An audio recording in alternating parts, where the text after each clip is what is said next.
कई बार लोगों ने उन्हें लहरों पर तैरते पाया। उनकी समाधि एक शानदार जगह है और वहां उनका एक भक्त है।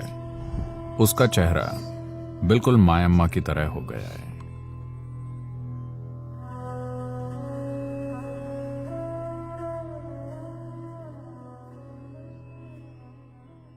मायम्मा के बारे में असल में कोई नहीं जानता कि वो कहां से आई थी, लेकिन उनके नैन नक्श को देखकर लगता था कि वो पूर्वोत्तर राज्यों में कहीं से, या तो नागालैंड या उधर कहीं से आई थी, जहां लोगों के नैन नक्श मंगोलियाई होते हैं। वो तिब्बत की भी हो सकती हैं, क्योंकि मेरे ख्याल से वो कभी बोलती नहीं थी, है ना? वास्तव में वो कभी नहीं बोली। तो वो कन्याकुमारी शहर में रहती थी, जो दक्षिण भारत के भारतीय प्रायद्वीप के छोर पर है। तो वो सड़कों पर भटकती रहीं, एक भिखारी की तरह हर कहीं घूमती रहीं, मगर एक अलग तरह के गर्व के साथ। वहां के सभी कुत्ते उनके आसपास जमा हो गए और उनके दोस्त बन गए। तो वहां कुत्तों का एक पूरा परिवार खड़ा हो गया।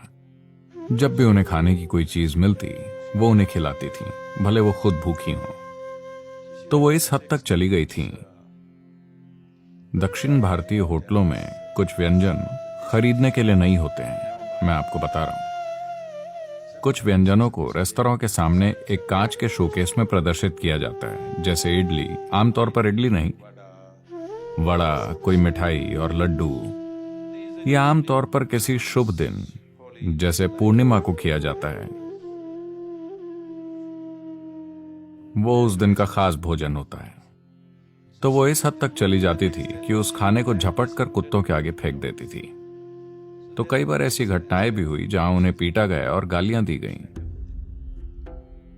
तो समाज उनसे कठोर व्यवहार कर रहा था, क्योंकि उन्हें बस एक गैर जिम्मेदार चोर की तरह देखा गया, किसी संत की तरह नहीं, क्योंकि किसी को उनमें संत जैसा कुछ नहीं दिखता था। क्योंकि संत का मतलब है कि उसे खास तरह के कपड़ों में होना चाहिए, उसके माथे पर 3 लकीरें होनी चाहिए और उसे सही चीजें कहनी चाहिए और उसे निर्जीव होना चाहिए। लेकिन वो हिम्मती थी। लेकिन कई बार लोगों ने उन्हें लहरों पर तैरते पाया। वो लहरों के ऊपर तैर रही थी। इस बात ने लोगों को हैरान कर दिया और वो उन्हें थोड़े सम्मान से देखने लगे। बाद में कोई व्यक्ति जो उनसे जुड़ा था, वृद्ध होने पर उन्हें सेलम नाम की जगह पर ले आया और वो अपने देहांत तक वहीं रहीं, वहीं अपना शरीर छोड़ा। उनकी समाधि एक शानदार जगह है। शानदार मतलब वैसे नहीं, वो बस सीमेंट से बनी एक छोटी सी चीज है, एक छोटा सा घर, मगर वो वाकई बहुत बहुत बहुत शक्तिशाली है। तो मैं एक छोटे से हिल स्टेशन पर था जो इस जगह के करीब है। And that day happened to be a Purnami, that is a full moon day. और वो पूर्णिमा का दिन था। तो कोई इस मायम्मा उनकी समाधि की बात कर रहा था और मैंने कई लोगों से उनके बारे में कई बातें सुनी। तो हमने सोचा कि हम कार से वहां चलते हैं, क्योंकि ये पूर्णिमा की शाम है, चलकर देखते हैं। किसी ने आकर बताया कि वहां पूर्णिमा की शाम को कुछ खास होता है। तो जब मैं शाम को 5, साढ़े 5 बजे के करीब पहुंचा तो वहां कोई नहीं था।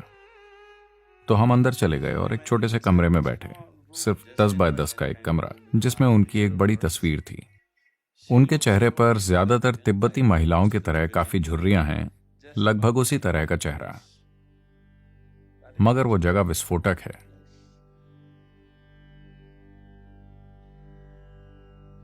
और वहां एक उनका भक्त है। यह आदमी उस समय करीब 50 साल का रहा होगा। उसका चेहरा बिल्कुल मायम्मा की तरह हो गया है। यह आदमी तमिलनाडु का है। उसके नाक नक्श तिब्बती या नेपाली या नागालैंड के लोगों जैसे नहीं हो सकते। वो एक तमिल आदमी है, लेकिन उसका चेहरा लगभग उनके जैसा ही है। उसका चेहरा एकदम उनके चेहरे जैसा हो चुका है। भक्ति से ऐसा हो सकता है। भक्ति हमेशा सबसे तेज मार्ग है, क्योंकि जब आप किसी के प्रति अटूट भावना पैदा करते हैं तो आपके अंदर हर चीज एक दिशा में केंद्रित हो जाती है। बस आपकी भावना नहीं, आपका मन भी पूरी तरह उस पर चला जाता है। आपका भौतिक शरीर भी उसकी ओर मुड़ जाता है, आपकी ऊर्जा भी उसकी ओर मुड़ जाती है। और इसने उसके चेहरे को बिल्कुल उनके चेहरे में बदल दिया। उनके लिए उसका प्यार ऐसा था, और मैंने सोचा कि ये एक अद्भुत आदमी है। भक्ति का मतलब बस यही है, ये एक दिशा में केंद्रित चेतनता है। ये यहां वहां नहीं डोलती, बस एक दिशा में जाती है। इस जीव के अंदर जो कुछ है, जब उसे एक दिशा में डाल दिया जाता है तो चीजें यूं होंगी कि आपने सोचा भी नहीं होगा कि ऐसा हो सकता है। मैं चाहता हूं कि आप मुड़कर देखें भारत के आध्यात्मिक इतिहास को। You will see आप भक्तों को अद्भुत चीजें करते पाएंगे। उनके आसपास होने वाली घटनाएं इतनी चमत्कारी थीं कि किसी को विश्वास नहीं होता था। उनके पास ज्ञान नहीं था,